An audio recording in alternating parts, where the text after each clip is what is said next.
Greetings all, Bruno Luce here with JLB Productions. Thanks for joining us for this video. Today we're going to take a look at the Mackie SRM150, the smallest member of the Mackie SRM series of powered loudspeakers. SRM of course stands for Sound Reinforcement Monitor, a concept that Mackie originated more than 10 years ago with the original SRM450. Now, the SRM150, being the smallest member of the SRM series, has only a single loudspeaker, as you can see there, and it is also not biamplified. It has only a single Class D amplifier as opposed to the larger SRM350 and 450 models, which are biamplified and have a separate woofer for the low frequencies and a tweeter with horn for the high frequencies. This simplification of design allows the unit to be extremely compact, as you can see, and relatively lightweight compared to the other two. It also has, as you can see on the front, a small mixer and a very full-featured input and output section on the rear. So let's begin our review and user guide of the Mackie SRM150. Just to let you know, this loudspeaker has been in use with JLB Productions since May of 2012, and I have tested it in a wide variety of situations. I've used it for corporate AV, I've used it as a classroom PA system to amplify both my own voice as well as videos, the soundtrack from movies, that kind of thing. And I have also used it in sound reinforcement situations as a personal monitor and as a PA system just standalone by itself. In all of these situations, it has done very well, and I'll give you more details as we go along. First of all, let's have a look at the physical specifications of the unit. According to Mackie's spec sheet, the unit is 8 inches or 203 millimeters in height, 11.2 inches or 284 millimeters in width, and 6.8 inches or 173 millimeters in depth. It weighs 7.6 pounds or 3.4 kilograms. Now, just by listening to those specifications alone, it doesn't always give a good idea. So for scale, here is a SM58, and as you can see, the speaker is not all that much bigger than a normal SM58. Turning the unit on its side, you can see that the total height of the unit is only slightly more than a typical vocal microphone. This has many advantages when it comes to speaker placement, in particular when using it as a personal monitor on stage. Now let's take a look at the front of the loudspeaker itself. The first thing that you will notice is, of course, this 5¼ inch loudspeaker. The voice coil diameter is 1 inch and it has a neodymium magnet. That's one of the things which helps to keep the weight of the unit down. Now let's talk a little bit about the frequency response of this unit. I have in front of you here the specification page taken from Mackie's own documentation. Mackie lists the frequency response of the unit, the -3 dB points, as being 100 Hz to 17.5 kHz. Now, if you've been around loudspeakers for any length of time, you'll know that a figure like this for a single full-range loudspeaker is a little bit too good to be true. It's very, very difficult to get a loudspeaker that plays across this frequency range and at the same time is flat throughout that range. We do know that Mackie have worked very long and hard at getting this 5¼ inch loudspeaker to go both loud and still sound relatively smooth. They've roped in the design gurus at EAW, Eastern Acoustic Works, and they put a lot of R&D into this particular speaker. Now, to their immense credit, Mackie have included not just a simple spec sheet, but they have also included this SRM150 frequency response chart.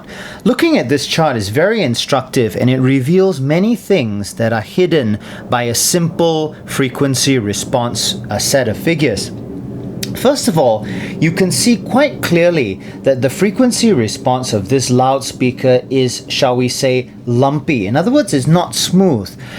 This does not mean that it sounds bad. It just means that there are significant peaks and valleys within the frequency response that need to be taken into account when evaluating the product. In particular, if we look down here, now you'll remember that the specification for the -3 dB point said that at 100 Hertz, the loudspeaker was down -3 dB. According to this chart, at 100 Hertz, the speaker is actually down something like -12 dB. So that is a significant departure from what the spec sheet told us on the previous page.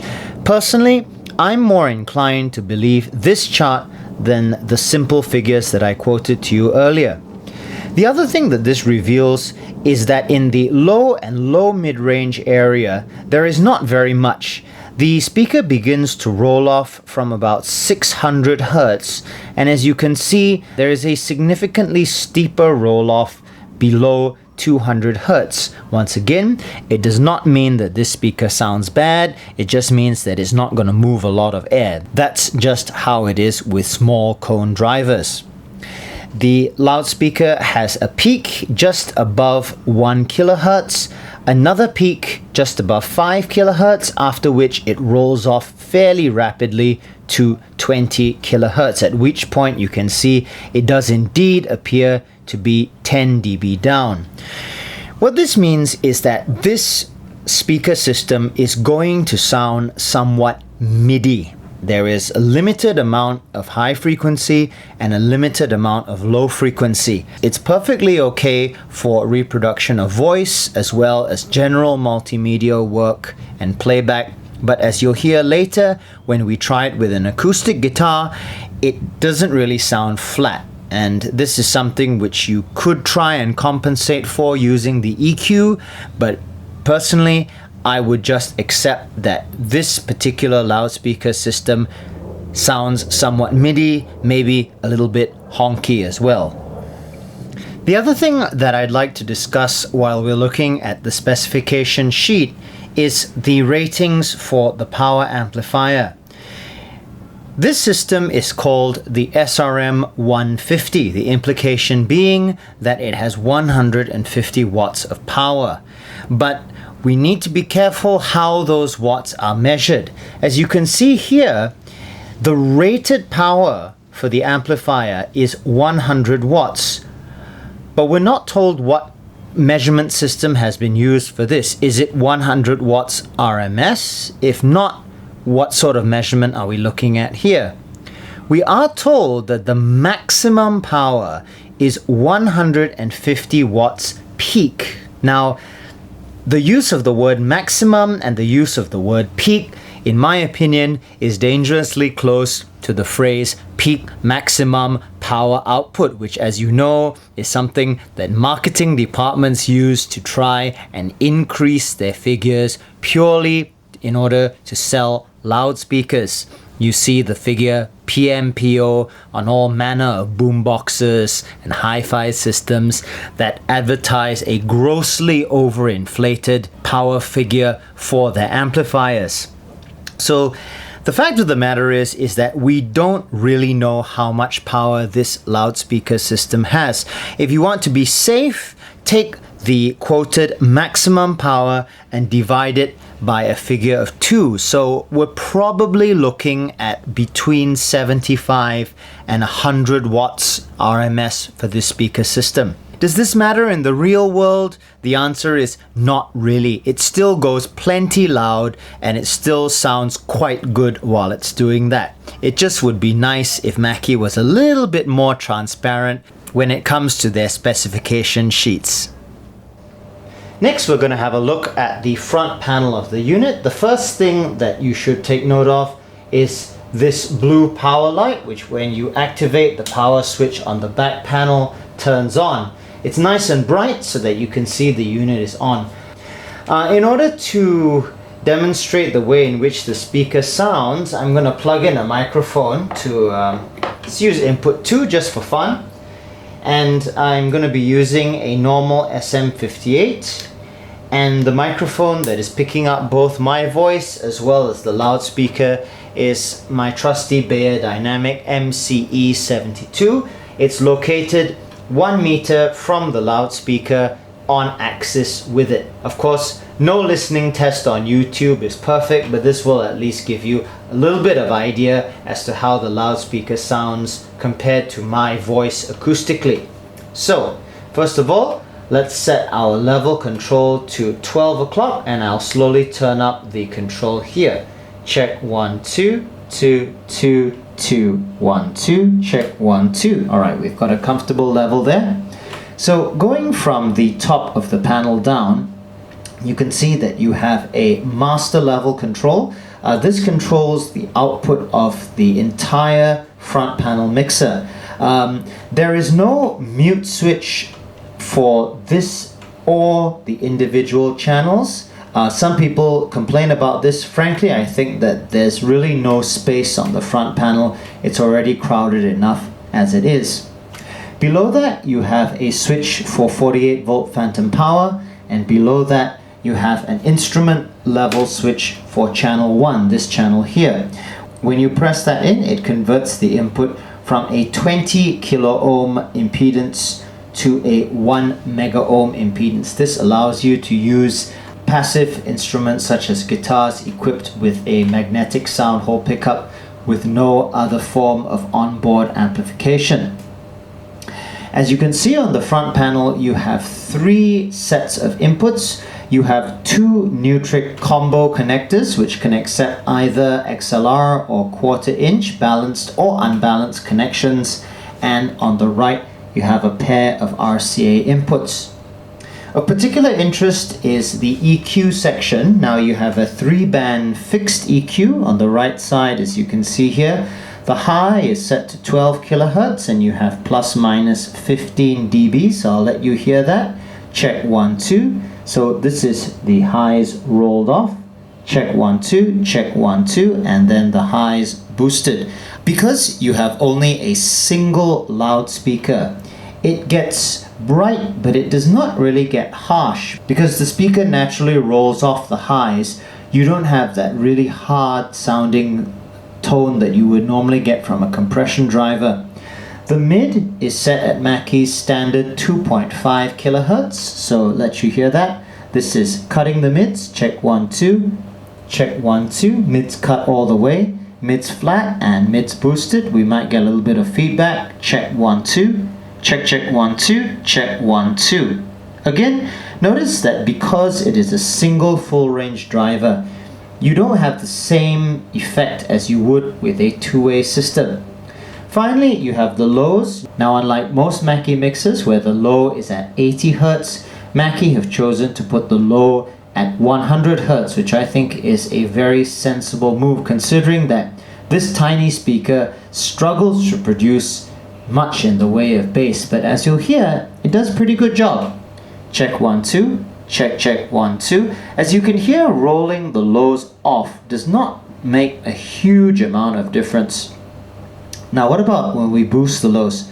Check 1 2, check 1 2, check 1 2. You can hear that it's trying to feed back a little bit, but it does add a surprising amount of warmth.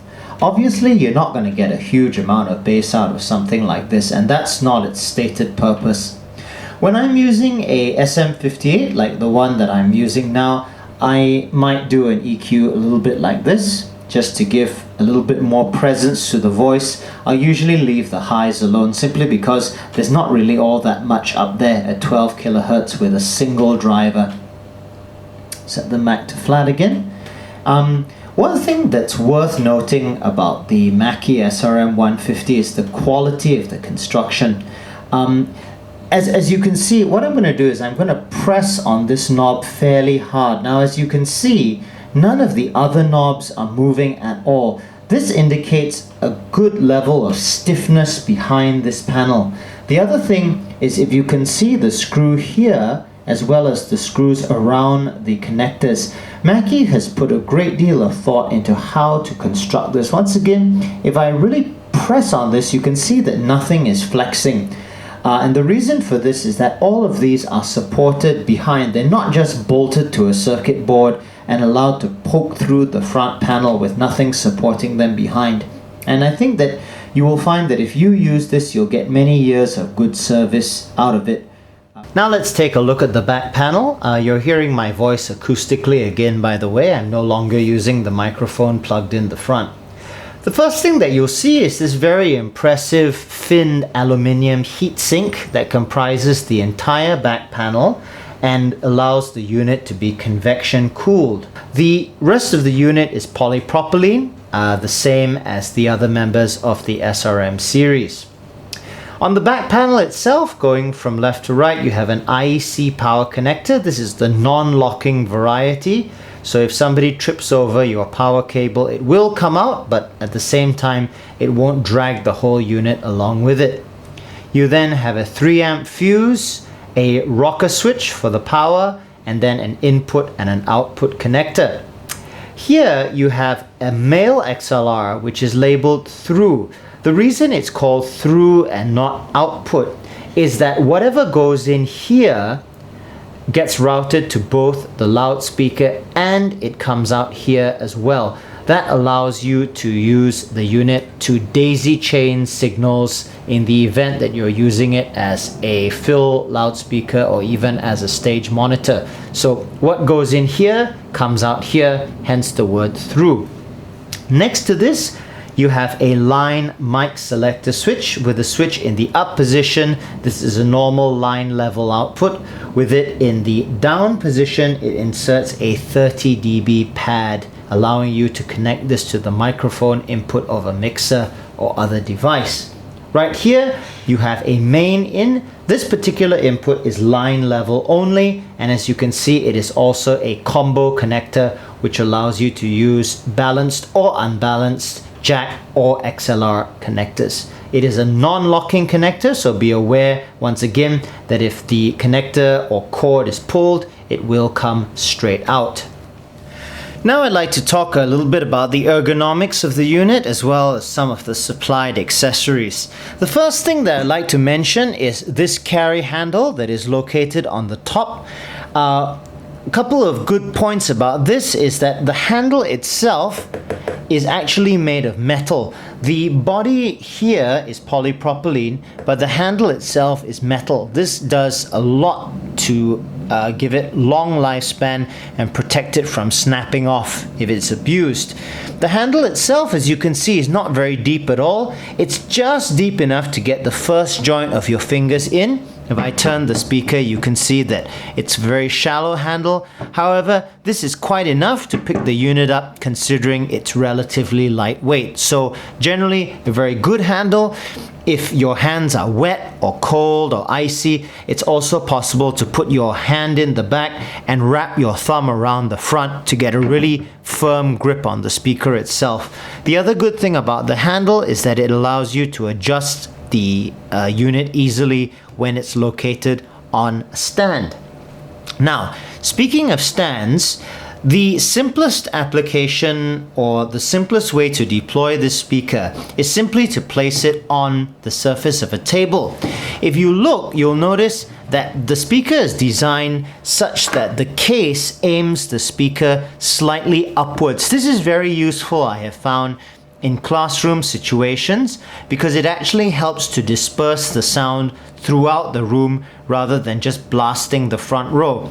I've used this loudspeakers in classrooms of up to 50 people with really no problem at all. I've used it to show movies and videos and nobody has commented that they can't hear. In fact, some people have said that it's rather too loud. So good report for Mackie on that.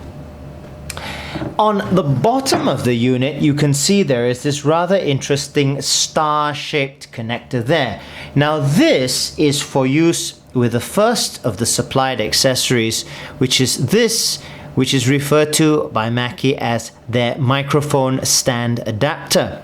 As you can see in the bottom, it has a standard microphone thread and it's designed to screw onto a microphone stand.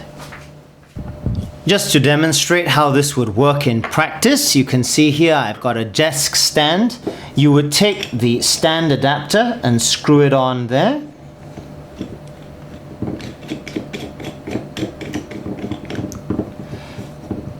After setting your stand to whatever height you like, you then simply slot the SRM50 on top. Now, as you can see, the stand socket maintains that upward angle on the whole speaker itself. So whether you place it on a desk or you actually use this stand adapter, that slightly upward angle is maintained. This has both advantages and disadvantages. When you're using the unit as a monitor, this is wonderful because it means that you can place it at just slightly below the level of the performer's ears and they get a really good sound. When you're using the unit as a main PA, it's not so good because it means that there is a tendency for the unit to direct sound over the heads of the audience or at the ceiling. So this is not really intended to be a main PA speaker. It can be used as such. I once used it as a supplementary speaker to broadcast sound to an overflow room during a wedding that I was doing. This is all that I had, and it worked okay. There were about 30 people in the room. None of them said that they couldn't hear. So it can be used, but in terms of the actual sound dispersal characteristics, this stand adapter is really intended for it to be used as a monitor. The sound of this as a monitor is really good. Despite the fact that it's only a single speaker, it works very well in particular for keyboards and acoustic guitar. I used it once as a keyboard monitor, just a single one of these. I set my master level to about 2 o'clock. When I came back, the keyboardist had actually turned it down to about 10 o'clock. So it just goes to show that it's really pretty loud. Now, the second included accessory that you get is this rather curious looking, it's a hollow piece of metal which is threaded on both ends, and Mackie refer to this as their boom extender. Now, the concept here is that you can see that there is a threaded socket in the top of the unit, and what you would do is you would thread this in. As you can see, everything, the socket itself is metal, everything is very nicely made. You would screw that in there, and then you would actually screw a microphone boom into the top. As you can see, this is a diagram that's taken from their manual. You can see at the bottom there, you have the mic stand adapter, and on top, you have the boom extender. Now, what this basically does is it allows you to position the SRM150 in the center, quote unquote, of your microphone stand, and allows you to have a monitor and microphone on the same stand. Now, although this is an interesting idea in theory, I've never tried it simply because I find that it puts the microphone too close to the loudspeaker for my personal comfort. I always like having my monitor on a separate stand to the microphone that I'm using. That's just my personal preference. If you have tried this and used it in this setup, do please let me know how it worked out. I'd be most interested in hearing from you. And finally for today, how does it sound with an acoustic guitar? I've got my TSF48c Takamine here that you've seen in previous videos. Let's see how it works plugged into the SRM150. First of all, the acoustic sound.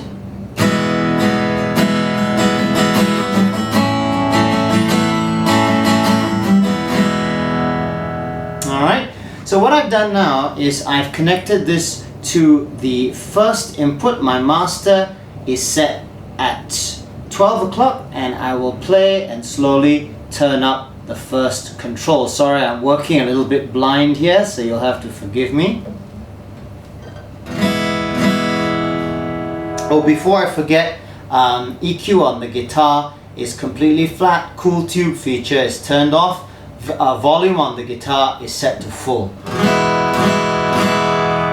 Turn it up a bit more there.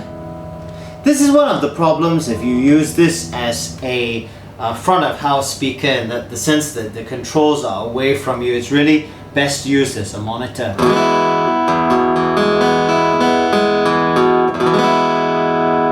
Okay.